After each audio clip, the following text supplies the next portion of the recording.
This video is about Morse code speed. I spent the first year of trying to learn Morse code totally wrong, and one simple change would have saved me months, if not years. I got to learn differently, but did you ever sit down in front of the radio and think, oh my gosh, this is just so fast? We definitely did the same thing, but now we think about speed in a totally different way. In this video, we're going to talk all about speed, including lots of our personal notes now that we've been using it for quite a while now. If you're new here, I'm Mike and Becky.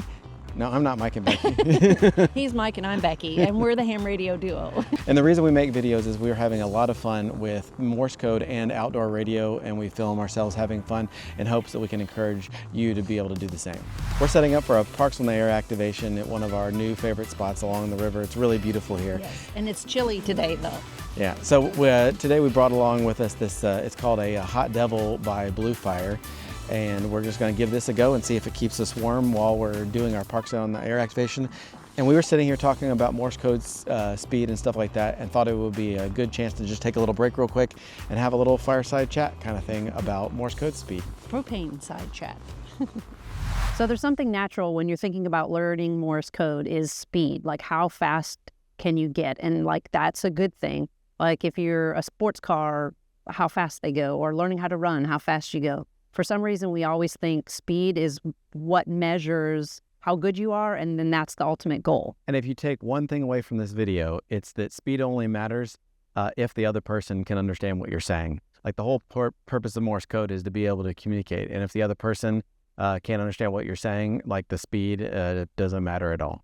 There's a lot more to it though, especially when you're learning. Speed does matter, but it's different than you think. It's different than you think, yeah. And don't let it stress you out. We are going to go through some different speeds, but we're going to end kind of on a personal note about our favorite speeds and why. When I first was learning Morse code, I would turn on the radio and it all sounded so fast. And I would purposefully try to find slow conversations so that I just had any kind of chance of being able to copy it. But that's before I was doing dedicated practice for Morse code.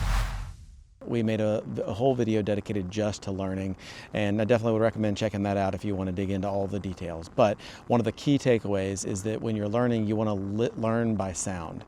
And in order to be able to learn by sound, one of the key things is you have to be able to listen to the letters fast. But the letters being fast is totally different from all of the Morse code being fast.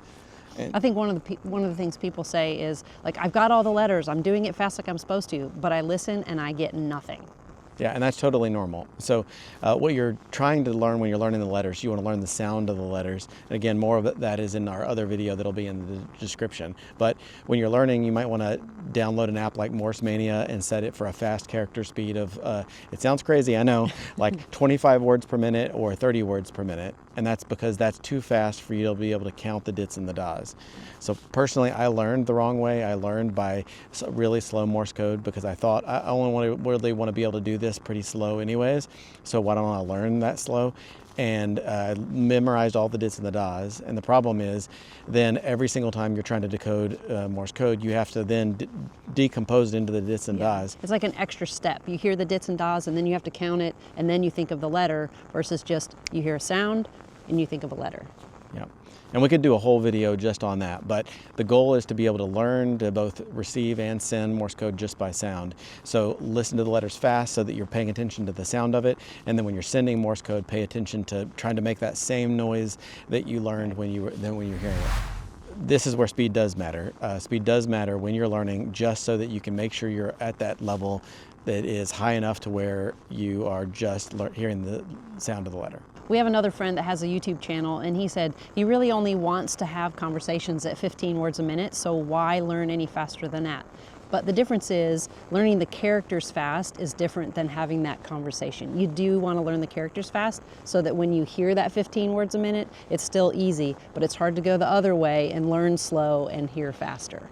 Yeah, and if you learn with fast characters and you hear them at 15 words a minute, you'll still hear it. It's not going to hurt you. It's just like I can talk fast, and even though when I talk fast, you can understand me, but I can also talk slow, and you can still understand.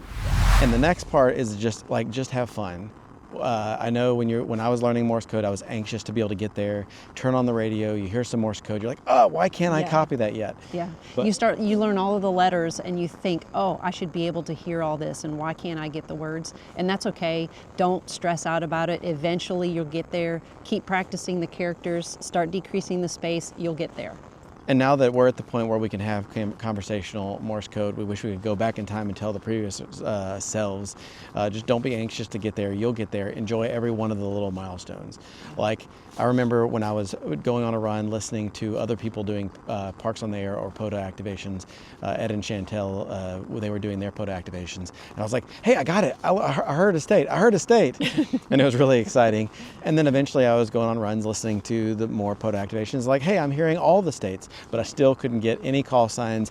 I couldn't get most of the numbers. But as you go along, there's more that you can hear. I think that's why we call it a CW journey. It really is a journey. We're still on it, and we will always be on it because there's always little improvements. I just had my first marathon for an entire hour, which I never thought I would do, but it's just another step along the journey. Yeah, and a marathon is like a conversational rag chew. For an hour. Yeah. I was stressed. My brain was tired, but I'm really proud of that accomplishment. Yeah, but regarding speed, like, I wish I could go back and tell previous self, don't stress out about speed. Are you learning and having fun? And are you able to actually have communication with somebody else, whether it's a POTA contact or a full conversation? Yeah, I think on our Discord channel, that's probably the biggest thing, is that step from I know the characters to I can't understand anything.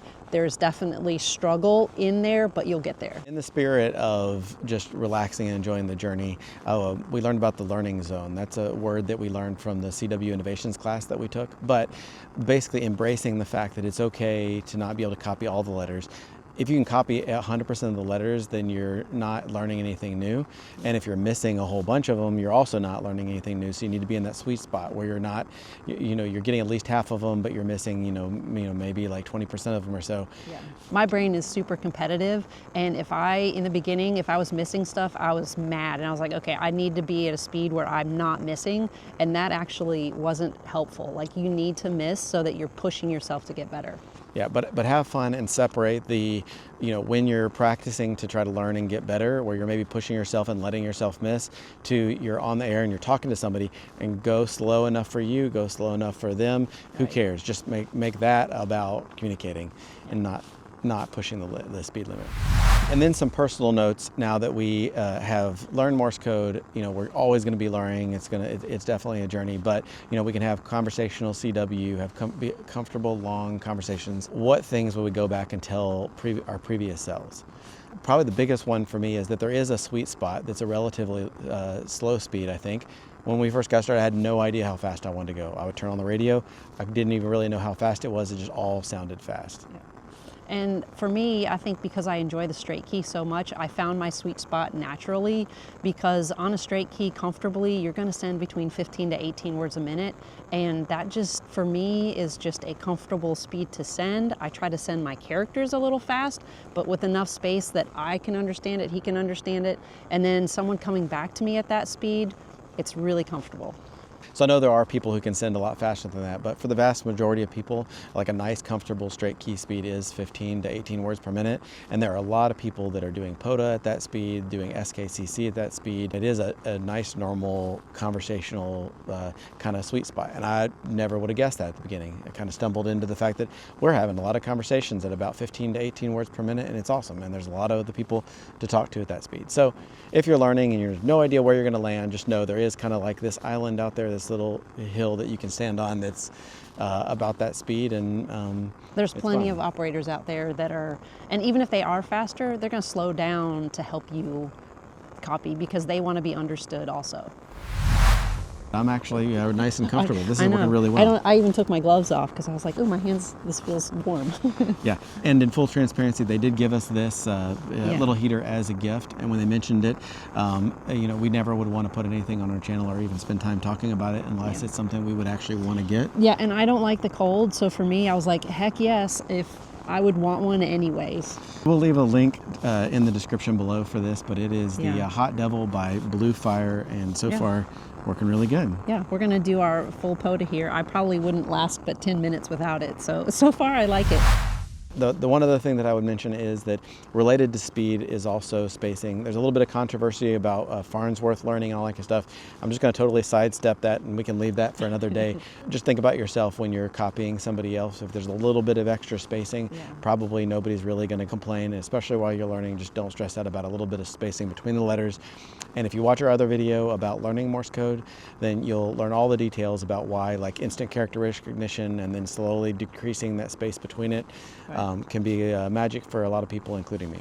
And when you practice sending, I think someone told me you have to learn to send a space, which sounded really weird at the beginning, but now I think about it, I actually make sure I have that space in there because it's going to help that person on the other end understand what I'm saying, which is my goal.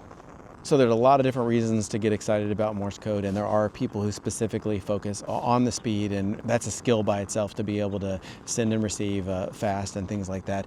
In fact, there's a wonderful book about Morse code by Chris that we're going to leave in the description below for more details about that. But for the average person learning, hopefully this is helpful about how to think about speed and what we think now that we're kind of over at least one of the humps as we continue on our journey. Yeah, and I think it's all about your goal too. Like if your goal is 35, 40 words a minute, then you know you're going to work yourself up. But if your goal is conversational rag chews, you might find a sweet spot that's slower than that, and that's okay. And if you got anything out of this video, please do us a favor and check and see whether you're subscribed. It really does help, and it's a great way that to support us that doesn't cost us anything at all. Yeah, like, comment, subscribe, and comment. And we really appreciate that you joined us for our little fireside chat here. And now we're gonna wrap up this video so we can go pota. Yeah, let's play radio. 72. 72, thanks for watching.